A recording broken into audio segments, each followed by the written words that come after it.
Yeah. Welcome to the Wobbly Garden. I'm Michelle,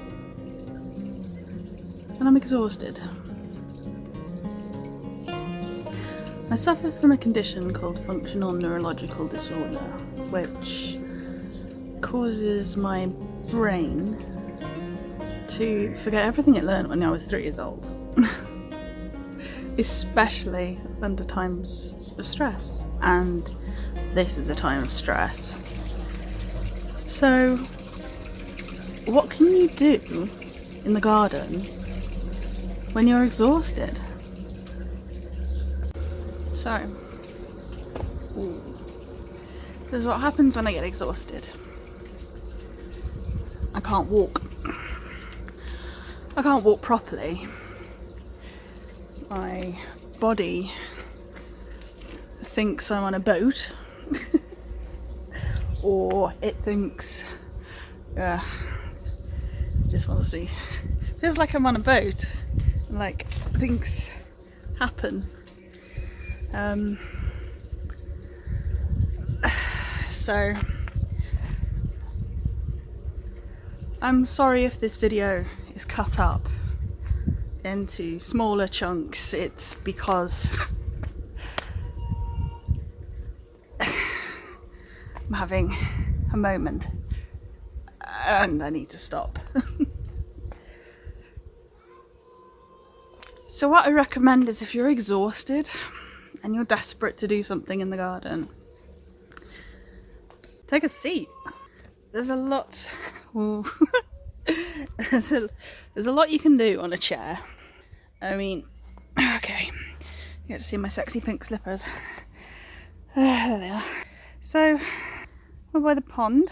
Wonderful. I don't know if you've seen on my Instagram, but the tadpoles have got their back legs, which is kind of cool. Loads of different insects in there, which is wonderful. But back to the point, like here, for example, you can take a seat and you can relax, and you can pull out odd weeds that you don't want in there. Bits of grass running through your clover, which I am encouraging, by the way. As you can probably see over there, massive clover patch. But I'll show you how exhausted I am. I've left the hose pipe out. I'm too tired. The sweet peas are desperately in need of tying up. That's probably not going to happen for a couple of days. It is currently 7 p.m. and I'm going to go to in approximately half an hour. And yeah, you can see there's a lot of work that needs doing, but I'm going to sit here in the sun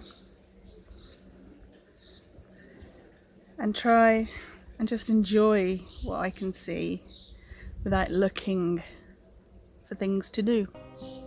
And if I do happen to see something I'd like to do, and if I can do it, I will do it. But if I can't, then I won't. Thank you so much for joining me. If you've enjoyed this video, please leave a thumbs up and consider subscribing. If you would like to leave a comment saying what you do when you get exhausted or, you know, illness kicks in, I would be very interested to hear what you have to say. So if you want to leave a comment, please do so. But until next time, enjoy your garden.